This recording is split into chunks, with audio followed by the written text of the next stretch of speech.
Bonjour à tous. Le 24 septembre 1235, le général japonais Yoritsume ainsi que toute son armée, lors d'une belle nuit d'été, observent dans le ciel des étranges sphères lumineuses qui se déplacent en mouvement. Interloqué, le général se demande alors ce que cela pouvait bien être, pouvait bien signifier. Est-ce un phénomène atmosphérique, répertorié ou non, ou quelque chose de beaucoup plus mystérieux ? Il demande alors à ses conseillers une explication rationnelle et scientifique à ce phénomène. Ces derniers lui répondent qu'il n'y a strictement rien à craindre et qu'il s'agit là simplement du vent qui fait osciller les étoiles. Cette explication n'a strictement aucun sens, du moins aujourd'hui. Ou presque.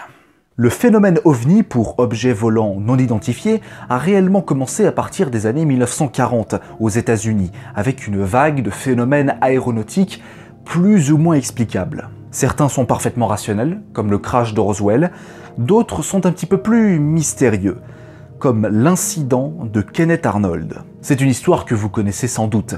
Le 24 juin 1947, l'aviateur Kenneth Arnold survole le mont Rainier dans l'état de Washington, au nord-ouest des États-Unis. Mais son vol va être brusquement altéré à cause d'une observation de soucoupe volante. Après avoir fait les gros titres de la presse locale le lendemain matin, l'affaire prend rapidement une ampleur mondiale. Cette histoire est fascinante parce qu'elle a été le propulseur du mouvement OVNI au XXe siècle. C'est aussi la base d'un mensonge. En effet, Kenneth Arnold n'a jamais vu ou observé d'une quelconque manière aucune soucoupe volante de sa vie. La première description des faits étant très différente que celle relayée par les médias. L'aviateur est clair, précis et formel.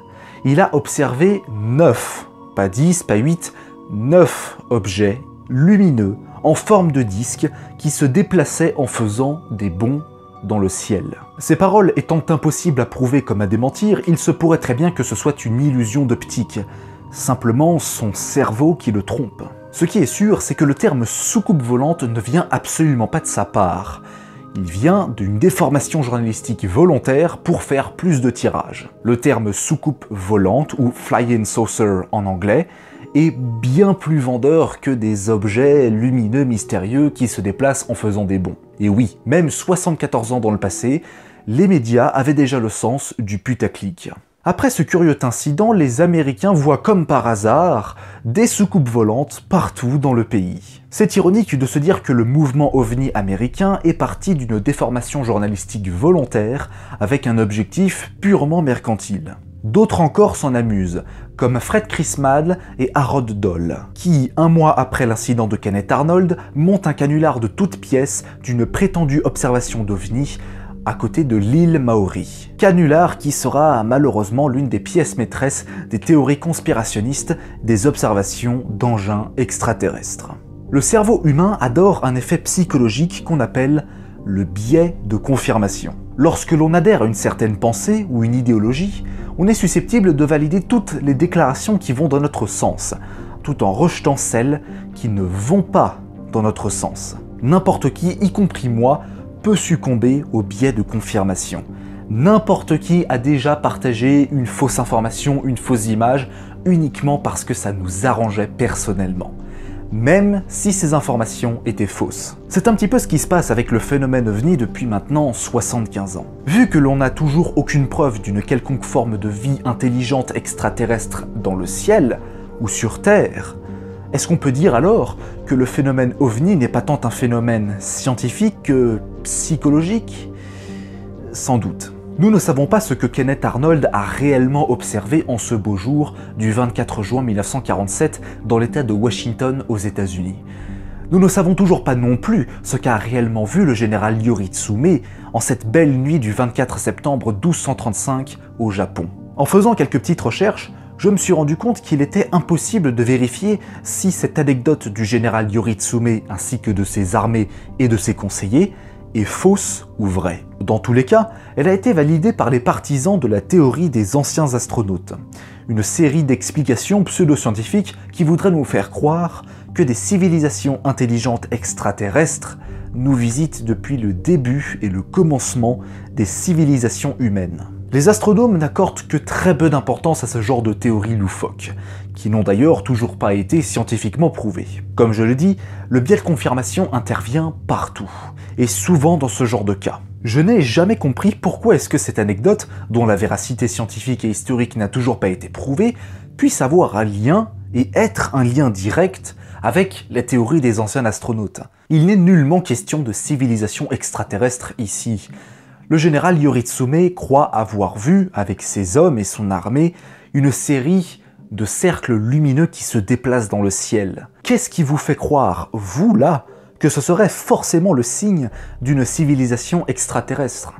Rien. C'est parce que les gens veulent y voir des extraterrestres de la même manière que l'incident de Kenneth Arnold en 1947. N'oubliez jamais que la théorie extraterrestre est souvent la plus saugrenue de toutes les explications possibles et imaginables, et que des théories bien plus probables doivent d'abord être mises en avant.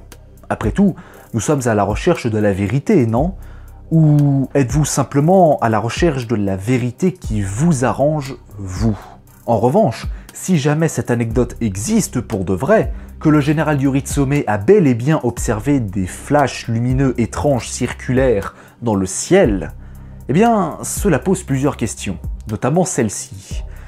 Qu'est-ce que c'est que cette version officielle claquée au sol? On pourrait aisément se dire que dans le contexte du Japon du XIIIe siècle, un phénomène aéronautique ou astronautique non identifié dans la nuit du 24 septembre 1235 puisse être largement interprété comme le vent qui fait osciller les étoiles. Nous savons aujourd'hui qu'une telle explication est très difficilement plausible. Et cela demeure, depuis maintenant presque 900 ans, l'explication officielle de ce phénomène, qui n'a pourtant aucun sens. Le vent ne peut pas faire osciller les étoiles.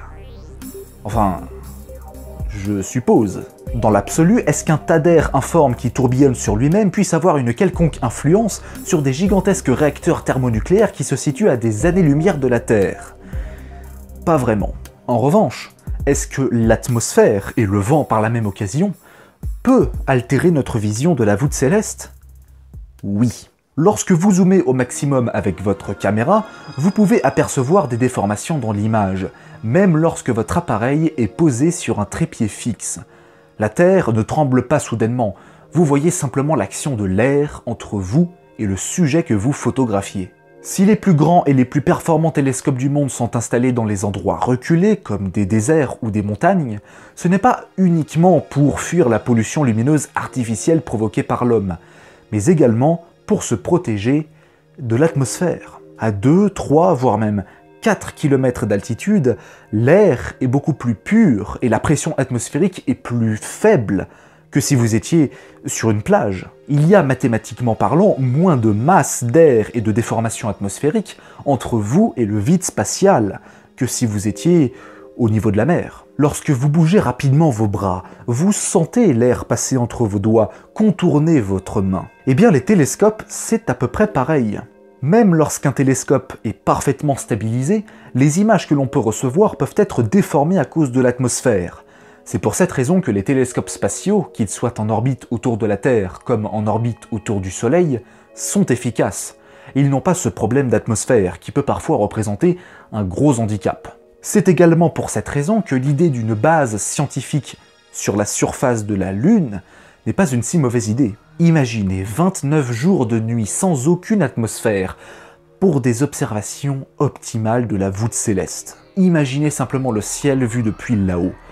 Encore faudrait-il y aller. Pour répondre donc à la question de Yoritsume qui se posait à propos de ces fameuses sphères lumineuses qu'il voyait dans le ciel lors de cette belle nuit du 24 septembre 1235, eh bien non, le vent ne peut pas faire osciller les étoiles.